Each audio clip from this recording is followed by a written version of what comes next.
un deuxième exercice d'entraînement. La priorité est toujours la même, bien choisir la formule. Un Américain d'origine mexicaine a fait appel de son jugement. En effet, sur les 870 personnes qui ont participé à son procès, seulement 339 étaient d'origine mexicaine, alors que dans son État, les Mexicains représentent 79,1% de la population. Normalement, le tirage est aléatoire, donc le pourcentage obtenu en faisant 339 sur 870 doit être proche des 79,1%. Est-ce qu'il a eu raison de faire appel? Pour savoir quelle formule choisir, le plus simple, c'est de commencer par un schéma. On connaît la taille de l'échantillon, 870.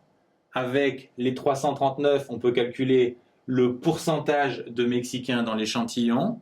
Mais on connaît aussi le pourcentage global de Mexicains dans la population. On connaît P' et on connaît P. On a affaire à un problème de décision.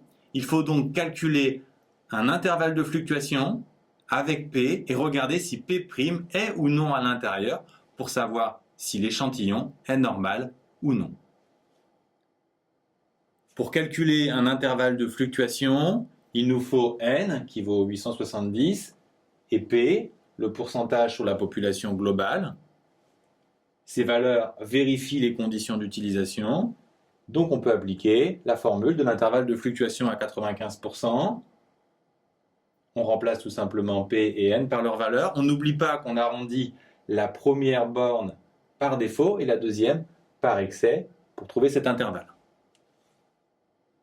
Deuxième étape, la décision. Il faut regarder si le P' de notre échantillon appartient à l'intervalle de fluctuation à 95%. Pour le trouver, on calcule tout simplement 339 sur 870, qui fait 0,389, donc il n'appartient pas du tout à l'intervalle de fluctuation à 95%. L'appel était donc tout à fait légitime.